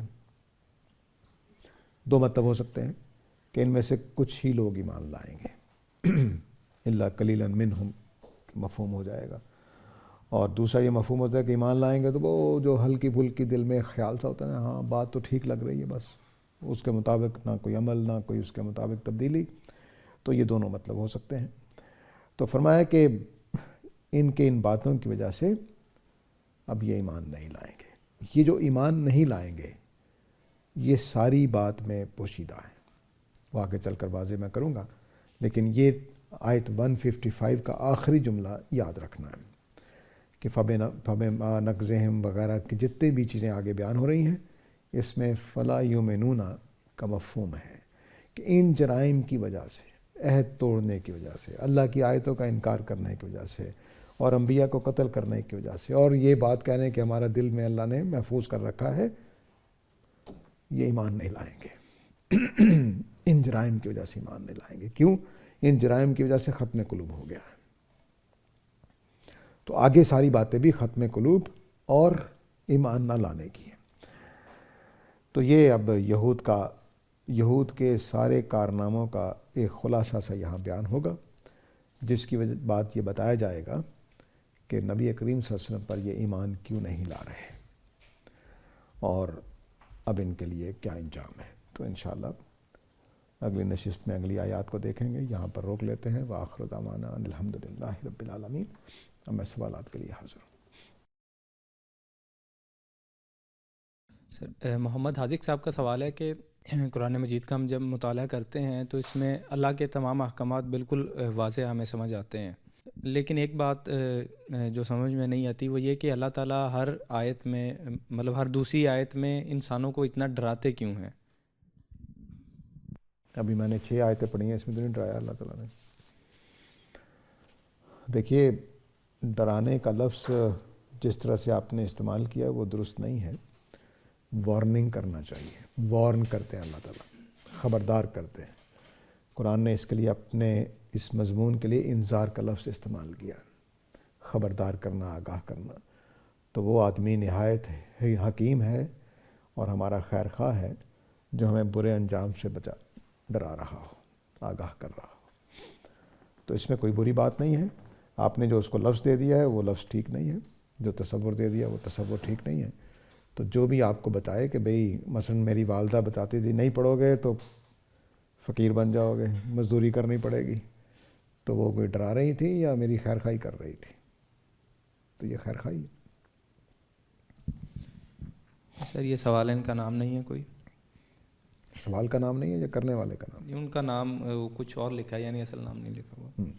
تو ان کا سوال یہ ہے کہ اللہ تعالیٰ کی جو تمام صفات ہیں، جن میں کچھ صفات انسانوں کے پاس بھی ہوتی ہیں، جیسے اللہ تعالیٰ دیکھتے ہیں، انسان بھی دیکھتے ہیں، اللہ تعالیٰ سنتے ہیں، انسان بھی سنتے ہیں، تو ہمارا یہ عقیدہ ہے کہ اللہ تعالیٰ کی جو صفات ہیں وہ انسانوں سے بہت زیادہ ہیں، یعنی انسان کے تمام صفات محدود ہیں اور اللہ کی لامحدود ہیں۔ تو اسی پر سوال ہے کہ اللہ تعالیٰ محبت بھی کرتے ہیں، انسان بھی محبت کرتے ہیں، اللہ تعالیٰ کی محبت تو انسانوں سے کہیں زیادہ ہوگی، تو کیا ایسا ممکن ہے کہ اللہ تعالیٰ سب انسانوں کو معاف کر کے جنت میں بھیج دیں؟ جی، امکان کی حد تک تو میں انکار نہیں کر سکتا۔ اللہ تعالیٰ کی محبت اگر غالب آ جائے تو ٹھیک ہے، لیکن قرآن مجید کے خلاف ہوگی۔ قرآن مجید میں ایسی کوئی اطلاع مجھے نہیں ملی ہے، مل جاتی تو میں ضرور پیش کر دیتا۔ سر گھر کی ذمہ داری اللہ تعالیٰ نے مرد کے ذمہ لگائی ہے کہ وہ گھر کا خرچ پورا کرے گا، تو اگر کوئی شوہر غریب ہو، اس کے پاس کوئی اچھی جاب نہ ہو یا وہ اتنا نہیں کما سکتا ہو، اور لیکن اس کی بیوی کے پاس مال ہو جو اس کے وراثت میں اسے ملا ہو یا کہیں سے بھی، تو کیا اس کی بیوی جو ہے وہ اپنے مال میں سے زکوٰۃ اپنے شوہر کو دے سکتی ہے؟ زکوٰۃ کا تو میں نہیں کہہ سکتا، صدقات کے بارے میں کہہ سکتا ہوں، وہ حدیثوں میں آیا ہے۔ تو زکوٰۃ جو ہے وہ، ہاں اگر شوہر نے زکوٰۃ کسی اور جگہ استعمال کرنی ہے، مثلا اس نے اپنے والد کے اوپر خرچ کرنی ہے یا والدہ کے اوپر خرچ کرنی ہے تو پھر لے سکتی ہے، لیکن اگر شوہر نے اپنے ہی گھر میں خرچ کرنا ہے تو پھر یہ نہیں ہو سکتا، کیونکہ پھر زکوٰۃ ادا ہی نہیں ہوئی۔ آپ نے اپنے شوہر کو دے دی اور وہ جا کے آٹا دال چاول لے آیا تو زکوٰۃ تو نہیں ادا ہوئی۔ سر پچھلے درس میں آپ نے ایک سوال کے جواب میں موزوں پہ مسح کرنے کے بارے میں اس کی اجازت دی تھی کہ ایسا ہو سکتا ہے۔ میں نے اجازت نہیں دی تھی، نبی کریم صلی اللہ علیہ وسلم نے اجازت دی ہے۔ میرے سے میں نہ ڈالے اتنا کام، میں اسے بہت ڈرتا ہوں۔ جی ہاں ابھی آپ کے ذمہ جو سوال انہوں نے بھیجا ہے وہ اس سے بھی آگے کا وہ پوچھنا چاہتے ہیں کہ موزوں پہ تو مسح ہو جاتا ہے. رسول اللہ کے زمانے میں جو موزے تھے وہ ایسے تھے کہ ان کو پہننے کے بعد اوپر سے کوئی جوتے نہیں پہنے جاتے تھے, ان موزوں سے ہی لوگ اپنے کام کاج کرتے تھے. تو سوال یہ ہے کہ وہ موزے اس زمانے کے لحاظ سے جوتے کے ہی حکم میں آتے ہیں, تو موجودہ دور میں اگر ہم نے جوتے پہنے ہوئے ہیں تو کیا جوتوں کے اوپر مسح کیا جا سکتا ہے؟ دیکھیے اس کی وجہ یہ ہے کہ آپ نے جوتے اتار کے مسجد میں جانا ہے. مسجد نبوی میں کافی لمبے عرصے تک لوگ جوتوں سمیت ہی نماز پڑھتے تھے, تو اس لیے جب جوتوں پہ آپ نے مسح کیا ہے تو سمجھیے کہ جرابوں پہ کیا ہوا ہے یا موزوں پہ کیا ہوا ہے. تو اگر آپ نے جوتے اتارنے ہیں تو پھر اس پہ مسح کرنے سے مسح اس کے ساتھ ہی چلا جائے گا لگتا ہے ہمیں, تو اس لیے پھر وہ جرابوں پر یا موزوں پر کیا جاتا ہے. لیکن اگر آپ جوتے پہن کر ہی ہے تو ٹھیک ہے, کر سکتے ہیں, لیکن بہرحال وہ جرابیں پہنی ہوں یہ تو طبیعی ہے, تاکہ آپ مسجد میں جب جائیں گے تو اتر جائے گا وہ. کیا بسم اللہ قرآن مجید جو ہر سورت سے پہلے ہم پڑھتے ہیں, تو کیا یہ سورت کی آیت کا یعنی ایک الگ سے آیت ہے یا پھر ویسے ہی ہم پڑھتے ہیں, یہ قرآن کا حصہ نہیں ہے؟ نہیں, قرآن کا حصہ ہے, سورتوں کا حصہ نہیں ہے, سوائے سورہ نمل کے جس میں اندر بسم اللہ آئی ہے. شروع میں جتنی جگہ پر بسم اللہ آئی ہے وہ قرآن کا تو حصہ ہے, کیونکہ وہ اللہ تعالیٰ ہی نے ایسے نازل کیا ہے. لیکن مثلا سورہ فاتحہ کی بسم اللہ سورہ فاتحہ کا حصہ نہیں ہے, سورہ البقرہ کی بسم اللہ سورہ البقرہ کا حصہ نہیں ہے, لیکن قرآن کا حصہ ہے وہ. تو جب ہم صورتوں کی آیات کی گنتی کرتے ہیں تو اس میں بسم اللہ شامل نہیں کریں گے؟ کرنا چاہیں کر لیں, اگر آپ ایک جگہ کریں گے پھر سب جگہ کریں. غلطی یہ ہوئی ہے کہ سورہ فاتحہ میں کاؤنٹ کر لی گئی ہے, باقی جگہ پہ کاؤنٹ نہیں کی گئی. تو آپ سورہ البقرہ میں بھی کر لیں, سورہ آل عمران میں بھی کر لیں تو ٹھیک ہے, کوئی اعتراض نہیں ہے. اگر کوئی شخص جعلی ڈگری حاصل کرتا ہے پیسے دے کر, رشوت دے کر, اور اس پر اس کو ایک نوکری مل جاتی ہے, لیکن اس کے بعد وہ نوکری اپنی ایمانداری سے کرتا ہے, اس میں کوئی کرپشن نہیں کرتا, اور جو کام اسے دیا جاتا ہے اسے پورا کرتا ہے, تو کیا وہ اس کی وہ کمائی حلال؟ صاحب کے ذہن میں سوال کیوں پیدا ہوا ہے؟ سوال اس لیے پیدا ہوا کہ آپ کو بھی ناجائز لگ رہا ہے, تو میرے جائز کہنے سے جائز نہیں ہوگا, اور میرے ناجائز کہنے سے بھی ناجائز نہیں ہوگا, وہ حقیقت میں ناجائز ہے. تو جس ملازمت کی بنیاد ہی غلط ڈگری پر قائم ہے تو بہرحال اس میں کچھ نہ کچھ خرابی تو ہے. جاؤ اسی سے سفارش والا معاملہ بھی ایسے ہی, وہ آپ کی بنیاد میں ہی خرابی ہو. اس کے بعد آپ نے دیانتداری سے سارا کام کیا ہے, بڑی محنت سے کیا ہے, ٹھیک ہے, اللہ تعالیٰ اس کو قبول کرے گا, لیکن جہاں سے آپ نے بنیاد ڈالی ہے وہ غلط ہے. سر اس میں ایک سچویشن ایسی ہوتی ہے کہ بعض اوقات کوئی شخص پڑھ رہا ہوتا ہے, اس کو بھی ڈگری ملی نہیں ہوتی لیکن جابز آ جاتی ہیں, تو وہ جعلی ڈگری کے اوپر جاب کے لیے اپلائی کر دیتا ہے, جاب مل جاتی ہے, لیکن ملنے کے بعد وہ ڈگری اپنی پوری کر لیتا ہے, تو کیا اس صورت میں پھر وہی حکم ہوگا؟ بالکل وہی حکم رہے گا, کوئی فرق نہیں. اب اس نے کرائٹیریا تو پورا کر دی ہے. اس وقت نہیں تھا نا جب اس نے جاب لی ہے. ہاں توبہ کر لیں, اللہ تعالیٰ سے توبہ کریں, اور بس اگر تو آج بھی آپ کوالیفائی نہیں کرتے تو جاب چھوڑنی پڑے گی, تلافی یہ ہوگی. توبہ کریں گے, جاب چھوڑیں گے. اور اگر آپ نے ڈگری حاصل کر لی بعد میں, اب آپ کوالیفائی کرتے ہیں, تو وہ جو 1-2 سال آپ نے ناجائز طریقے سے کمایا ہے اس کا کفارہ ادا کریں, توبہ کریں. میں یہی کہہ سکتا ہوں, اور کیا. السلام علیکم. وعلیکم السلام. اچھا استاد, یہ جب تجلی کا ہم ذکر پڑھتے ہیں, یہ تجلی تو ڈیفائن کریں گے ہے کیا چیز؟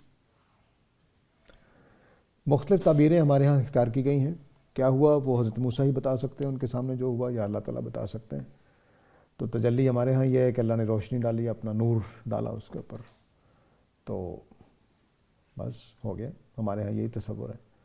نہیں تو وہ حضرت موسیٰ علیہ السلام نے نہیں دیکھا براہ راست اس کو, جب وہ بس وہ اللہ تعالیٰ نے تب بیان کیا کہ میں نے تجلی ڈالی تو خر موسیٰ صاعقہ, تو موسیٰ بے ہوش ہو کر گر پڑے. کیا دیکھا کیا نہیں دیکھا انہی سے ملاقات کریں گے تو پوچھیں. اچھا, اور یہ اللہ تعالیٰ جب قرآن مجید میں ذکر کرتے ہیں, مثلا اللہ تعالیٰ کے ہاتھ کا ذکر آیا ہے, پھر باقی کان کا بھی ذکر آیا ہے, تو اس طرح یہ اللہ تعالیٰ کی جو ذات ہے اس کو ہم مطلب فزیکل یا میٹا فزیکل کس طرح دیکھتے ہیں؟ اس کے بارے میں آپ کی کیا رائے ہے؟ میرے خیال میں جو ہاتھ اور دیکھنا اور سننا اور یہ ساری چیزیں ہیں, یہ دراصل سمجھانے کے لیے ہمیں مجازاً استعمال ہوئے ہیں, تمثیلاً استعمال ہوئے ہیں.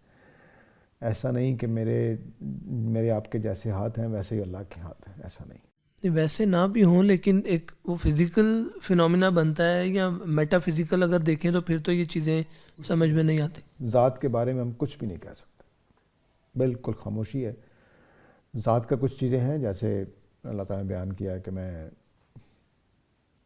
حی ہوں قیوم ہوں, یہ ذات کی صفات ہیں, یعنی ذات کو بیان کرنے والی چیزیں ہیں. لیکن جو صفات ہیں وہ رحیم اور کریم اس طرح کی صفات ہیں, لیکن حی کا مطلب زندہ, یہ ذات کی صفت ہے نا, ذات کو بیان کرنے ڈسکرائب کرتا ہے. لیکن اس اعتبار سے اللہ تعالیٰ نے کہیں یہ بیان نہیں کیا کہ میرے واقعی ہاتھ ہیں, وہ محاورتاً نہیں آئے. تو اب یہ کہ اللہ تعالیٰ کوئی فزیکل بینگ ہیں بڑا مشکل ہے کہنا, کیونکہ فزیکل بینگ کا مطلب ہے کہ وہ کسی میٹر کے بنے ہوئے ہیں.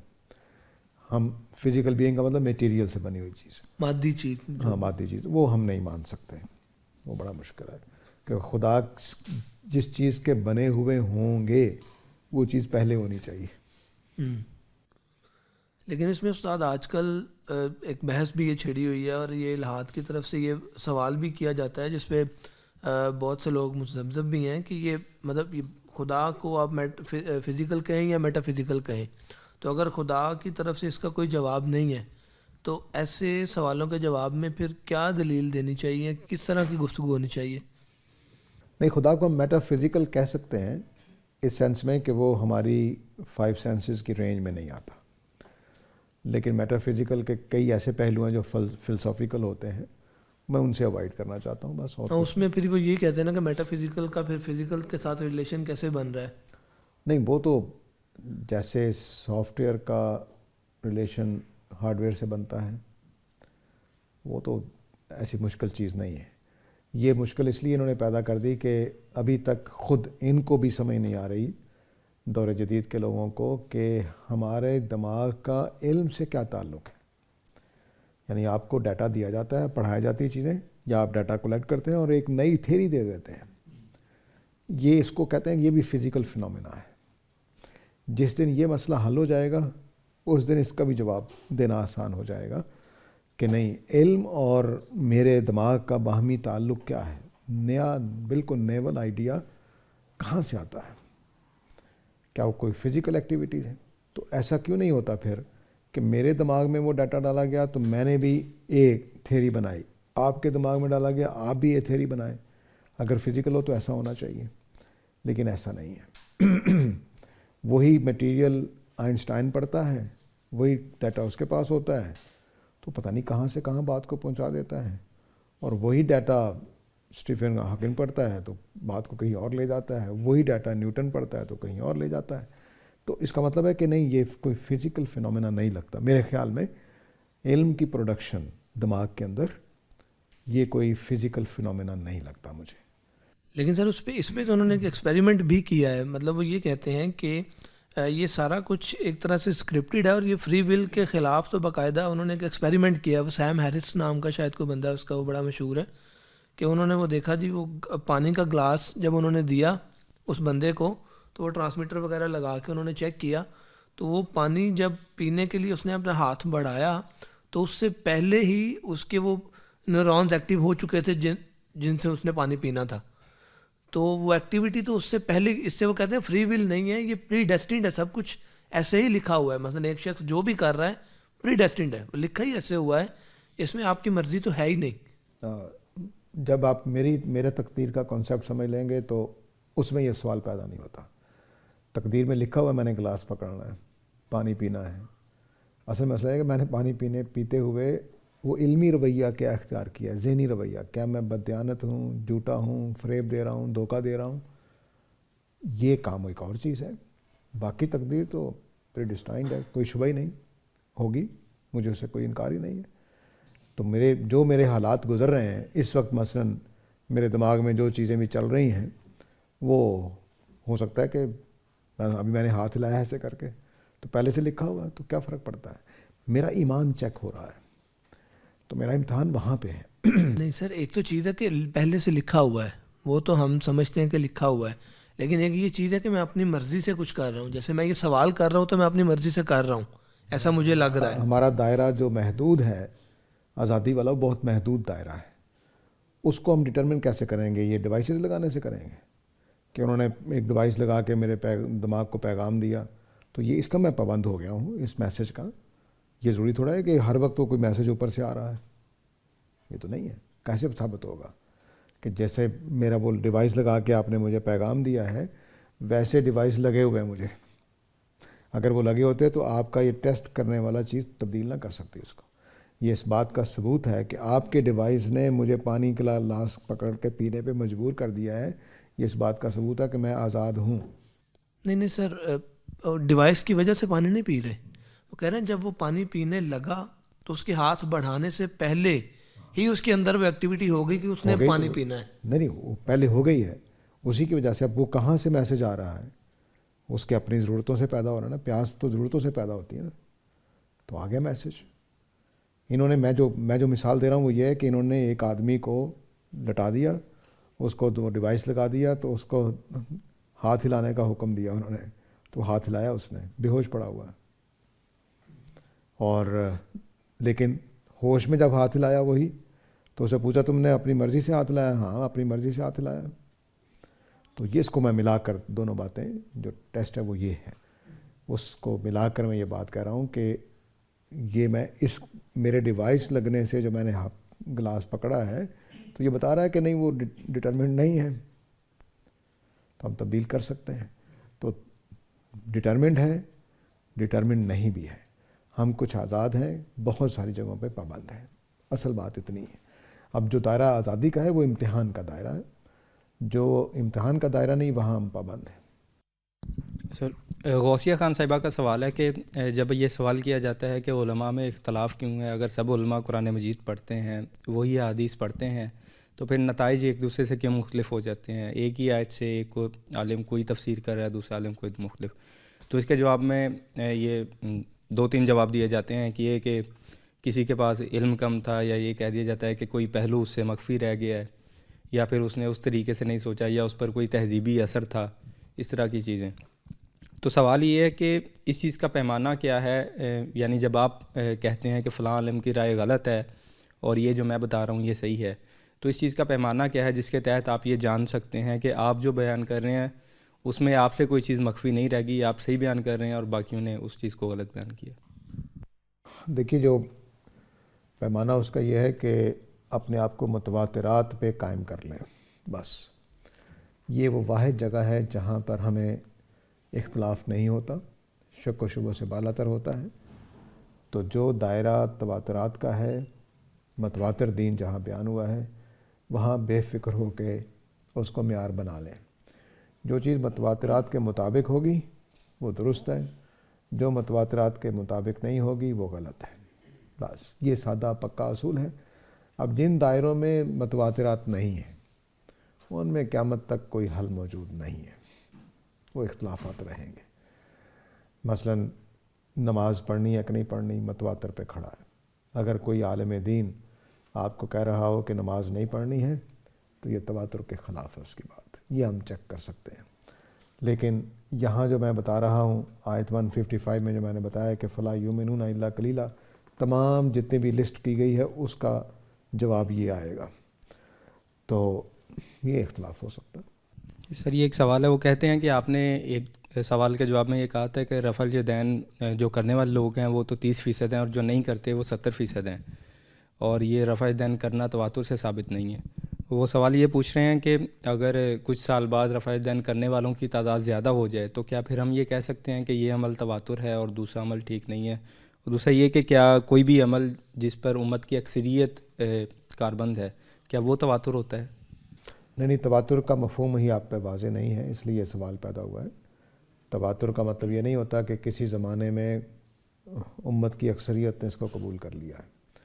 تواتر کے معنی یہ ہوتے ہیں کہ پچھلی پوری 14 صدیوں میں نبی کریم صلی اللہ علیہ وسلم سے لے کر آج تک پوری امت بلا اختلاف اس کو کرتی آ رہی ہو, مانتی آ رہی ہو. اس کے بغیر تواتر نہیں ہوتا. ورنہ تو بریلویوں کا میلاد بھی متواتر ہو جائے گا پاکستان میں, ایسا نہیں ہے. تو تواتر وہ ہے, اس کے بارے میں یہ کہا جاتا ہے کہ جس کا اول, درمیان اور اینڈ بالکل ایک جیسا ہو. پوری کی پوری امت بغیر اختلاف کے اس کو مانتی چلی آ رہی ہو, کرتی چلی آ رہی ہو، اگر وہ عملی چیز ہے تو۔ محمد حاذق صاحب کا سوال ہے کہ مقام محمود سے کیا مراد ہے؟ مقام کا مطلب اٹھنا ہے اور محمود کا مطلب قابل تعریف۔ لوگ یہ سمجھتے ہیں کہ کوئی جگہ کا نام ہے، مقام کی وجہ سے ایسا اردو میں ہو جاتا ہے۔ تو مقام کا مطلب بلا شبہ جگہ بھی ہوتا ہے، لیکن نبی کریم صلی اللہ علیہ وسلم قیامت والے دن اس شان سے اٹھیں گے کہ وہ قابل تعریف اٹھنا ہوگا۔ صحیح مفہوم یہ ہے اس کا کہ نبی کریم صلی اللہ علیہ وسلم کا اٹھنا قابل تعریف اٹھنا ہوگا۔ جس شان سے وہ قیامت والے دن اٹھیں گے وہ شان ناقابل بیان ہوگی تعریف کے اعتبار سے۔ اقبال کا مصرع ہے، ہوئے احرار ملت جادہ پیما اس تجمل سے۔ تو تجمل سے یعنی امت کے جو آزادی کے تحریک والے لوگ ہیں، آزادی کے کیا اسے کہتے ہیں، آزادی پسند جو لیڈر ہوتے ہیں، علم بردار، آزادی حاصل کرنے والے جو لیڈر ہیں، وہ اس خوبصورتی سے زیادہ پیما ہوئے اس تحریک کے لیے، اس آزادی کے لیے اٹھے ہیں۔ تماشائی شگاف در سے ہیں، تو دروازے کی شگاف سے، سوراخ سے صدیوں کے زندانی اس کا تماشا کر رہے ہیں۔ تو جو تجمل سے ہوئے زیادہ پیما، تو نبی کریم صلی اللہ علیہ وسلم کا اٹھنا تجمل والا ہوگا۔ کیا بات ہے اس کی، سارے کہہ رہے ہوں گے کیا ماشاءاللہ کیا مقام حاصل کیا ہے، کس طرح سے آپ کو عزت اور شان حاصل ہوگی۔ یہ سوال ہے کہ اگر کوئی شخص نیکی اس نیت سے کرتا ہے کہ اس کو اس نیکی کے بدلے جنت ملے گی، اور کوئی دوسرا شخص نیکی صرف اللہ کی رضا کے لیے کرتا ہے، تو کیا ان دونوں کا عمل برابر ہے؟ پہلی کیا نیت بتائیے؟ وہ جنت کے لیے نیکی کر رہا ہے، جنت حاصل کرنے کے لیے، اور دوسرا اللہ کی رضا کے لیے۔ دونوں ایک ہی نیت ہے۔ جنتیوں ہوئی کو رضوان اللہ حاصل ہوگی، اور رضوان اللہ والوں ہی کو جنت حاصل ہوگی۔ دونوں نیتیں ٹھیک ہیں۔ اللہ تعالیٰ نے یہ نیت بھی ٹھیک قرار دی ہے کہ میں اس لیے کوئی نیکی کروں کہ مزید نیکیاں کر سکوں اپنی تربیت کے لیے، وہ نیت بھی ٹھیک قرار دی ہے۔ قرآن اس کو بیان کیا، تثبیتاً لانفسکم، تم اپنے آپ کو ایمان پر جمائے رکھنے کے لیے نیکی کرو گے، وہ بھی قبول ہے۔ تہجد کا حکم ہی اسی وجہ سے دیا گیا کہ تہجد کی نماز پڑھو گے تو تمہارے دل جمعی کا باعث ہوگی۔ عبداللہ صاحب کا سوال ہے کہ قرآن مجید پڑھنے کا کوئی ایسا طریقہ بتا دیں کہ کوئی شخص جس کے پاس اتنا وقت نہیں ہوتا، وہ دن میں 15 سے 20 منٹ پڑھے اور ہفتے میں قرآن ختم کر لے۔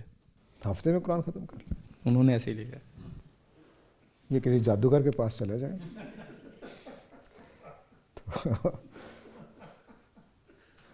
آپ کو 15-20 منٹ روزانہ لگے اور ہفتے میں قرآن ختم ہو جائے۔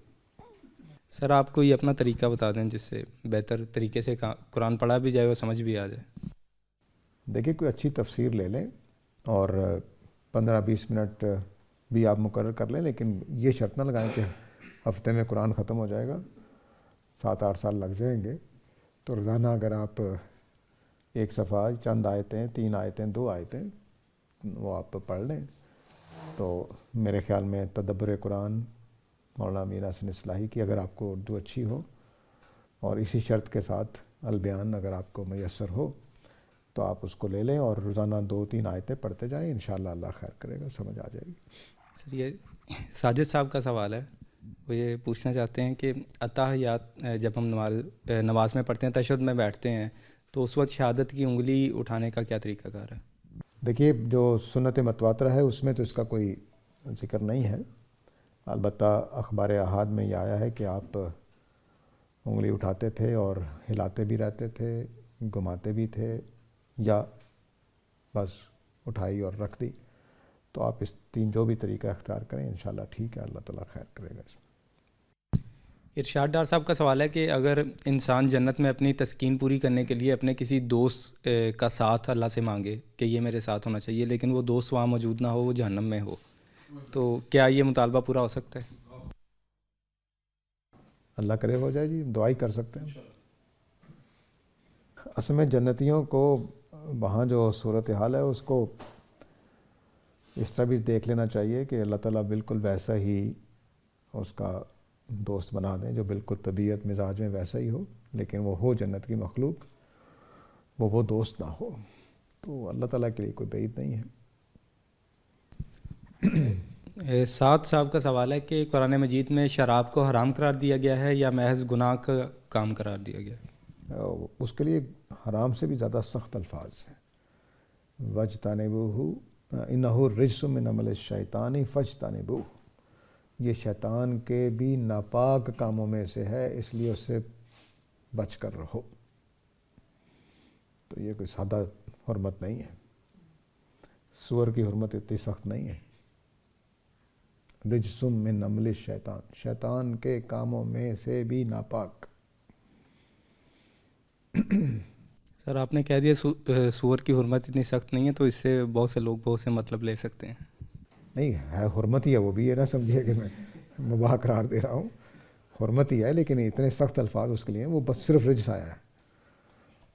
لیکن یہاں تو یہ ہے کہ رجس من عمل الشیطان، تو ایک ہے چیز ناپاک ہے، صرف ایک ہے شیطانی کاموں میں سے بھی ناپاک، یعنی شیطان بھی ان کو ناپاکی کے کاموں میں شمار کرتا ہے۔ سر اس پر بعض جو ملحدین ہیں وہ یہ اعتراض کرتے ہیں کہ قرآن مجید شراب اور جوئے وغیرہ کو شیطانی کام کہتا ہے، تو کیا شیطان یہ سب کام کرتا تھا؟ مطلب شراب پیتا تھا یا کیا کرتا تھا؟ نہیں، شیطانی کام دیکھیے زبان کے مطابق چلنا چاہیے۔ جب ہم کسی بچے کو کہتے ہیں تم شیطان ہو، تو اس کا مطلب تھوڑا ہی کہ تم شیطان ہو، یہ ایک چیز کو برائی کا ایک سمبل ہے، اس کے لحاظ سے ہم بول دیتے ہیں یہ شیطانی کام ہے، مطلب یہ برا کام ہے، یہ نہیں کہ شیطان کرے گا تبھی شیطان نہیں ہوگا۔ معاذ صاحب کا سوال ہے کہ عربی زبان سیکھنے کے لیے ایک بہتر طریقہ کیا ہے، کہاں سے سیکھ سکتے ہیں؟ تو وہ کہتے ہیں کہ میں نے آن لائن کافی جگہ پہ سرچ کیا لیکن مجھے المفصل کے کوئی لیکچرز نہیں مل رہے، تو میں کیسے سیکھوں عربی زبان؟ عربی زبان مفصل پڑھنے سے نہیں آئے گی، وہ عربی زبان پڑھنے سے آئے گی۔ ہمارے المورد میں ایک کورس کروایا جاتا، 2 کورس کروائے جاتے ہیں عالم دین کورس میں، آپ اس میں اگلے سال رجسٹر ہو جائیں اور سیکھ لیں گے انشاءاللہ، اللہ نے خیر کیا تو۔ علی صاحب کا سوال ہے کہ کیا کوئی خاتون جانور ذبح کر سکتی ہے؟ بالکل کر سکتے، قربانی والا بھی؟ ہاں جی، کہیں رکاوٹ پیش نہیں کی گئی، کر سکتے ہیں، ہمت ہونی چاہیے۔ شراب کے متعلق جو آپ نے بتایا کہ اتنے سخت الفاظ ہیں، تو پھر وہ جنت میں اللہ تعالیٰ نے اس کو کیوں رکھا ہوا؟ جنت میں اس میں سے وہ چیزیں نکال کے رکھا ہوا ہے، اس میں اللہ تعالیٰ فرما رہے ہیں لا تعصیمن والا، اس میں گناہ والی باتیں ساری نکال دی جائیں گی، صرف اس کا سرور باقی رہ جائے گا۔ اس کے سرور کے اندر ہونے کے بعد جس طرح ادھر ہم اس کے اندر گناہ کے کام کر لیتے ہیں، جنت میں وہ اثر نہیں ہوگا۔ سر اسی شراب والے سوال پہ بعض ملحدین کی جانب سے یہ ایک اعتراض بڑا دلچسپ کیا جاتا ہے، وہ کہتے ہیں کہ کسی بھی چیز کو یعنی جس چیز کو ہم شراب کہتے ہیں، یہ ایک ایسا مشروب ہے جس کو پینے سے انسان کی عقل زائل ہو جاتی ہے، اور یہی اس شراب کو شراب بناتا ہے۔ یعنی اگر کوئی ہم ایسی ڈرنک پیتے ہیں، کوکا کولا پی لیتے ہیں، کوئی اور چیز، اس سے عقل کو کوئی فرق نہیں پڑتا، تو ہم اس کو شراب نہیں کہہ سکتے۔ شراب اس کو کہیں گے جس سے عقل زائل ہوگی، اور وہی اس کا اصل مزہ ہے کہ اس سے انسان اپنے ہوش میں نہیں رہتا۔ تو جنت میں جو شراب ملے گی اس کے بارے میں یہ کہنا کہ اس سے عقل زائل نہیں ہوگی، تو پھر وہ شراب رہے گی نہیں، پھر تو اس کو آپ اس کو کوئی اور شربت کہہ سکتے ہیں۔ شراب تو اس کو تبھی کہیں گے جب اس سے وہ چیز ملے گی جس کو ہم اصل میں شراب کہتے ہیں۔ یہاں یہ بات تو ٹھیک ہے کہ اس کو شراب نہیں کہہ سکتے، لیکن خمر کہہ سکتے ہیں۔ خمر اصل میں کئی سٹیجز کے لیے بول لی جاتا تھا۔ خمر کا مطلب ہے انگور کا جوس، خمر کا مطلب ہے شراب، جس کو ہم اردو میں شراب کہتے ہیں۔ عربی زبان میں شراب تو ڈرنک کو کہتے ہیں بس، تو وہ تو ٹھیک بات ہے کہ خمر نہیں رہے گی، لیکن وہ خمر بمعنی خمر لفظ کے اعتبار سے تو ہوگی، اس کا سرور باقی رہے گا، سب کچھ باقی رہے گا، آپ کو لطف ویسا ہی آئے گا، لیکن آپ کی عقل زائل نہیں ہوگی۔ اور بہت سارے لوگ تو میں نے یہ کہتے سنا ہے کہ آپ اگر تھوڑی سی مقدار پئیں تو سرور آپ کو حاصل ہو جاتا ہے، نشہ نہیں ہوتا۔ تو اللہ نے نشے کی وجہ سے نہیں، رجس ہونے کی وجہ سے، ناپاک ہونے کی وجہ سے حرام کی ہے۔ تو یہ اللہ کے جو الفاظ ہوتے ہیں ان کو دھیان سے دیکھنا چاہیے۔ اللہ تعالیٰ جب کسی چیز کو حکم دیتے ہیں تو ایک چھوٹا سا لفظ بیچ میں بول دیتے ہیں، اس کی نیچر واضح ہو جاتی ہے کہ یہ نشے کی وجہ سے نہیں، ناپاک ہونے کی وجہ سے، شیطانی کاموں میں سے ناپاک ہونے کی وجہ سے۔ وہ اس کا ایک پہلو نشہ بھی ہے، کیونکہ نبی اکرم نے اس کو بھی بیان کر دیا ہے کہ کل مسکرن حرام، تو ہر نشے آور چیز حرام ہو جائے گی. وہ ایک الگ سے اصول نکل آئے گا، لیکن یہاں صرف نشہ مراد نہیں ہے. سعد صاحب کا سوال ہے کہ قرآن مجید میں جہاں شراب سے روکا گیا ہے اور جوئے سے روکا گیا ہے، وہاں یہ کیا کہا گیا ہے کہ اس میں فائدہ بھی ہے، البتہ اس کا نقصان زیادہ ہے. تو جاننا چاہتے ہیں کہ اس کا فائدہ کیا ہے. نہیں، وہ اس میں اس آیت کے جو سیاق و سباق جو ہسٹوریکل بیک گراؤنڈ ہے اس سے لوگ واقف نہیں ہوتے. عربوں کے ہاں جوا اور شراب ایک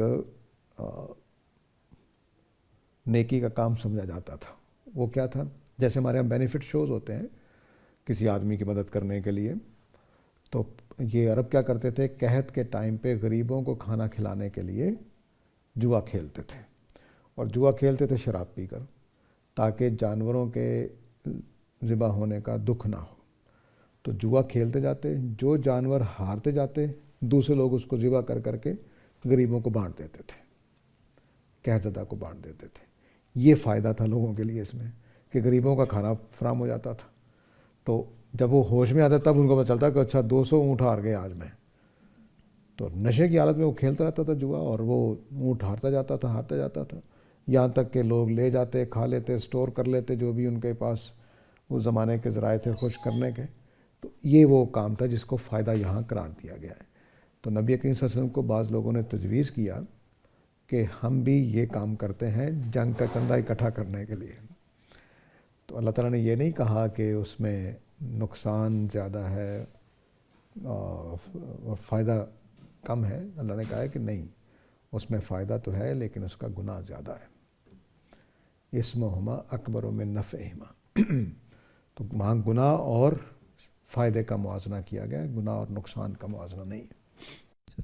عبداللہ صاحب کا سوال ہے، ان کا پہلے سوال تھا وہ قرآن سمجھنے والا ایک ہفتے میں، انہوں نے اپنے سوال کی وضاحت کی ہے. وہ کہتے ہیں کہ میں یہ پوچھنا چاہ رہا تھا کہ قرآن کا کوئی ایسا پورشن مجھے بتا دیں کہ جس کو بار بار پڑھنے سے مجھے نصیحت ملے، یعنی میں ایک دفعہ پڑھوں اور پھر ہفتے بعد دوبارہ اسی پورشن کو چاہے دوبارہ پڑھ لوں. تو وہ نہیں، یہ میرے خیال میں ٹھیک راستہ نہیں ہوتا. آپ بہتر یہی ہے کہ آپ پورا قرآن مجید دورہ کرتے چلے جائیں. پہلے دورے میں آپ کو 2-4% سمجھ میں آئے گا، اور اگر 2-4% آ جائے تو سمجھیے کہ آپ بہت ذہین آدمی ہیں. اس کے بعد پھر آہستہ آہستہ بڑھتا چلا جائے گا، تو دوسرے تیسرے دورے میں آپ کو قرآن کافی گرفت میں آنا شروع ہو جاتا ہے. اس لیے کہ قرآن مجید کی بعض باتیں، چونکہ ہم جیسے ابھی شراب کے بارے میں بات ہوئی کہ شراب اور جوئے کا فائدہ ہے، تو وہ ہمیں بیک گراؤنڈ کا پتہ نہیں ہوتا، تو اس لیے وہ پھر جب آپ بار بار پڑھتے ہیں تو چیزیں سمجھ آنا شروع ہو جاتی ہیں. تو ایک اجنبی سی کتاب بن گئی ہوئی ہے ہمارے ہاں، چونکہ ہم تعلیم میں اس کا کوئی چیز رہی نہیں ہوئی. تو اس لیے بہتر ہے کہ آپ اس کو سارے کو پڑھیں، ترجمہ پڑھتے چلے جائیں روزانہ، یا کوئی تفسیر جیسے میں نے جن تفسیروں کا نام لیا ہے ان تفسیروں کو آپ روزانہ 1 صفحہ 2 صفحہ پڑھتے رہیں تو انشاءاللہ اللہ خیر کرے گا. عبدالرحیم صاحب کا سوال ہے کہ سورہ اخلاص اور سورہ لہب کا نظم بیان کر دیجئے. اصل میں جو سورہ اخلاص ہے اس میں اعلان کیا گیا ہے کہ جس شرک پر تم قائم تھے قرآن مجید کی 23 سالہ دعوت کے بعد وہ ثابت ہو گئی ہے کہ اب اللہ کے سوا کوئی الہ نہیں ہے. یہ ثابت کر دیا گیا ہے. اور جو تینوں چاروں عقائد تھے یہود کے، نصارہ کے اور قریش کے، ان سب کے پہلو سے جواب دیا گیا ہے اس میں. اور پھر یہ بتایا ہے کہ ابو لہب مارا گیا ہے کیونکہ وہ شرک کا نمائندہ تھا. اس کی شکست سے ثابت کر دیا گیا ہے وہ معاملہ جو کہا گیا تھا کہ نبی کریم صلی اللہ علیہ وسلم حضرت موسیٰ کی طرح کے رسول ہیں، فرعون نے نافرمانی کی تو اس کو سزا ملے گی. ابو لہب کو سزا مل گئی ہے.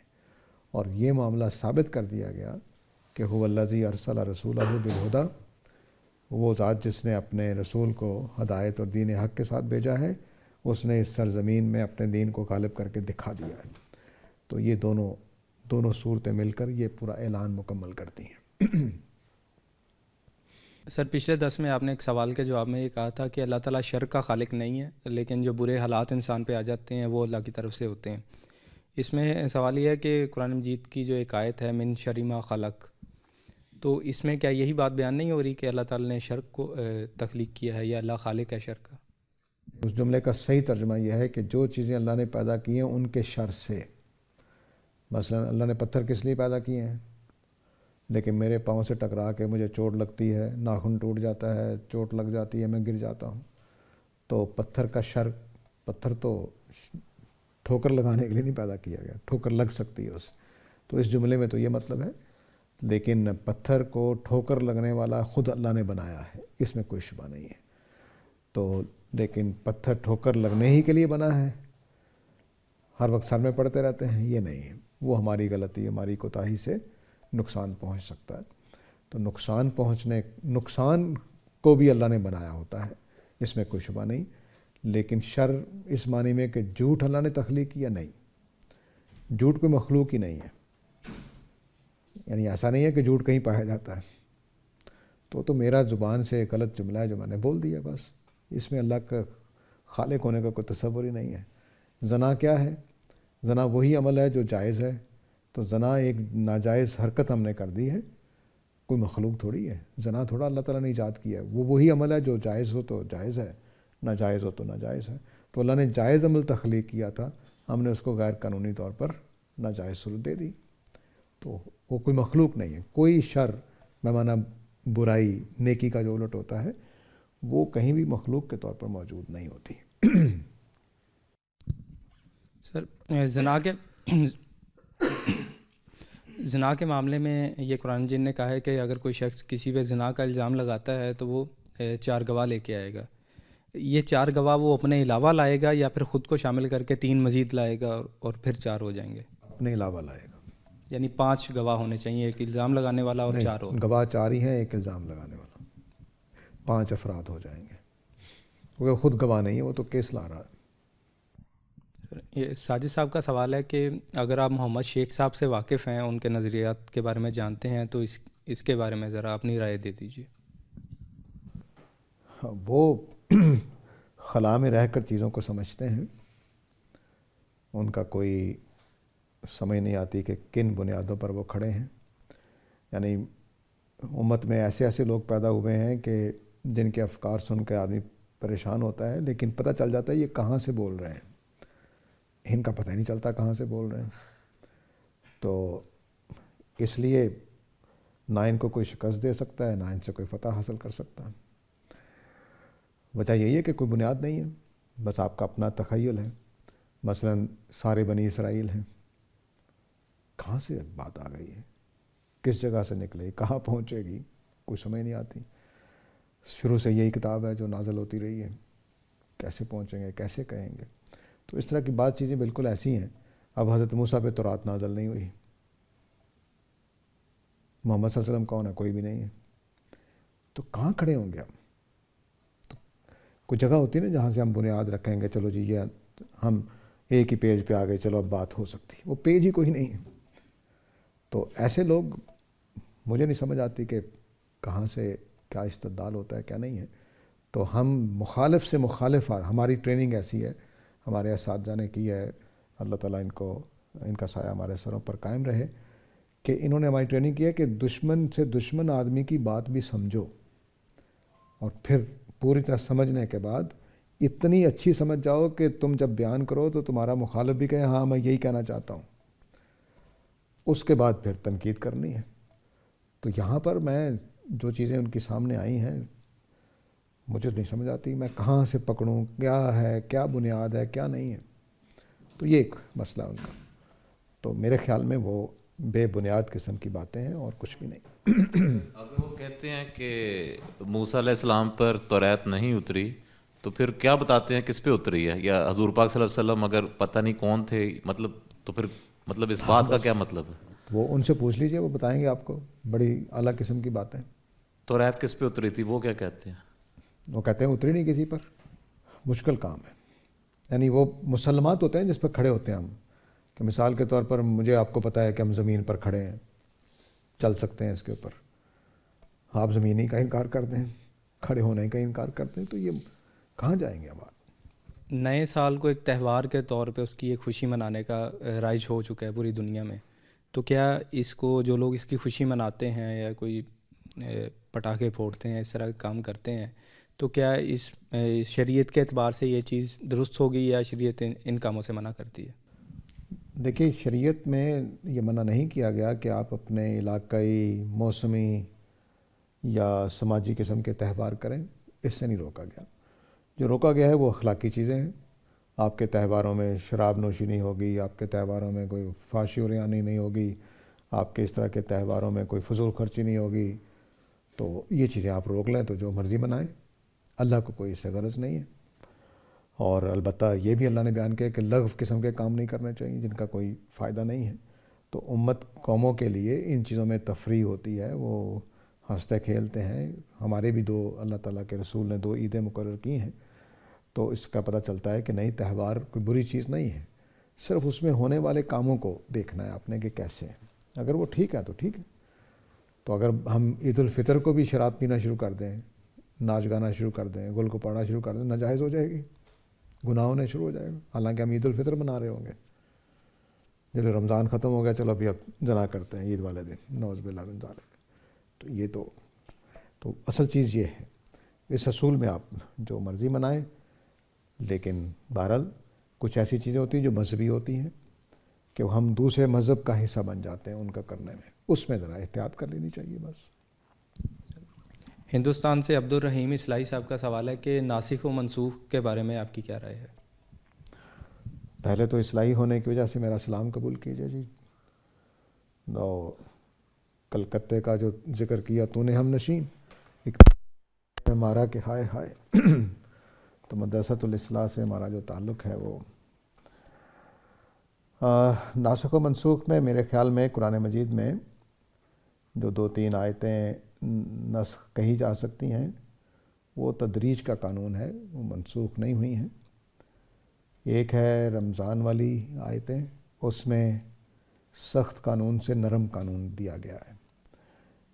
پہلے یہ قانون میری فہم کے مطابق پہلے یہ قانون دیا گیا ہے کہ روزہ رکھو، گنتی کے دن ہیں متعین، یعنی وہی 30 یا 29 جو رمضان کے ہیں، اور اگر سفر یا بیماری کی وجہ سے چھوڑو گے تو گنتی بعد میں پوری کرو گے، اور اگر سفر اور بیماری میں تم روزے کی استطاعت رکھتے ہو تو پھر فدیہ بھی دو گے۔ یہ پہلا حکم تھا، یہ سخت تھا کہ 2 کام کرنے ہیں، اپنے گنتی بھی پوری کرنی ہے اور فدیہ بھی دینا ہے۔ بعد میں ہمارے جیسے لوگ جب اسلام میں داخل ہوئے، اس کے لیے اللہ تعالیٰ نے نرمی کر دی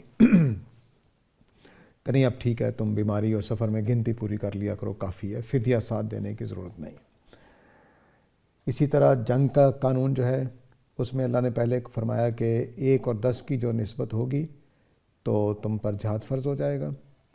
پھر بعد میں کہا کہ اب میں تخفیف کر رہا ہوں کیونکہ تمہارے اندر کمزوری آ گئی ہے، تو اس میں اب 1 اور 2 کی نسبت ہوگی تو پھر جنگ تم کرو گے۔ یہ بھی اسی طرح تدریج سے سخت حکم سے نرم ہوگا۔ پہلے 1 اور 10 کا مقابلہ، یہ 10 کافر ہیں، مسلمان 1 ہے تو جنگ کر رہے گا۔ اب نرمی کر دی کہ نہیں 1 اور 2، دشمن 2 ہوں، یہاں پر یہ سختی کا قانون ہے۔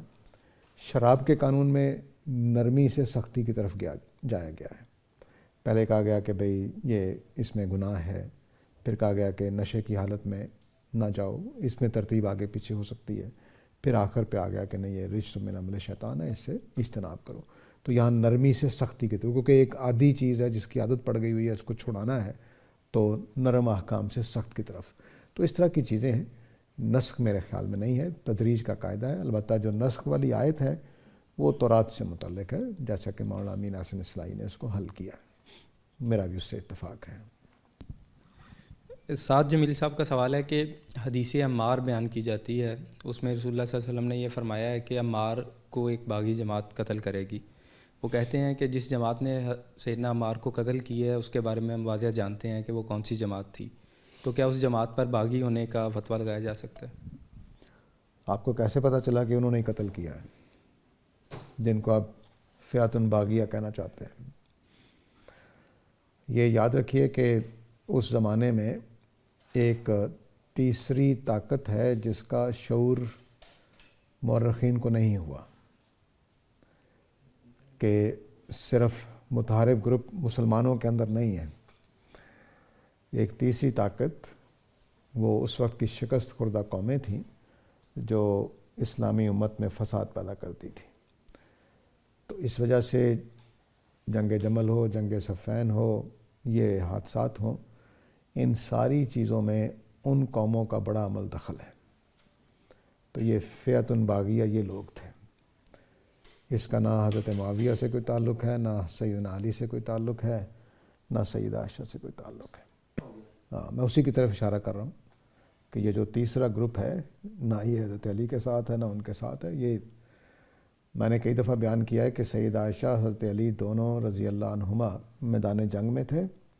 صبح صلح کی ہے دونوں نے حضرت موسیٰ عشری کے ذریعے سے، لیکن شام کو حملہ ہو گیا حضرت علی کے لشکر پر اور بتایا گیا کہ سیدہ عائشہ نے کروایا. میں یہ مان ہی نہیں سکتا کہ سیدہ عائشہ معاہدے کے بعد اس کی خلاف ورزی کریں گی، مان ہی نہیں سکتا. وہ تیسرا گروہ ہے جو آ کر اس طرح کی حرکت کر جاتا ہے. ایسا ہی عمار بن یاسر کے ساتھ ہوا ہے. تو فئہ باغیہ وہ شکست خوردہ قومیں ہیں جن کے جاسوس اور جن کے لوگ آ کے بیچ میں فتنہ پیدا کر رہے تھے، اور مورخین اس کو پکڑ نہیں سکے. اس طرح کی روایتوں میں کہیں وہ خود حضرت معاویہ چونکہ صاحب بصیرت آدمی ہیں، انہوں نے نشاندہی کر دی ہے کہ کون کیا کر رہا ہے، لیکن مورخین نہیں پکڑ پاتے اس کو. وہ یا ادھر الزام لگا دیتے ہیں یا ادھر الزام لگا دیتے ہیں. تو شکریہ آپ کا. جی ٹھیک ہے جی. تو اب ہمارا درس کا وقت ختم ہو گیا جی. وآخر دعوانا ان الحمد للہ رب العالمین.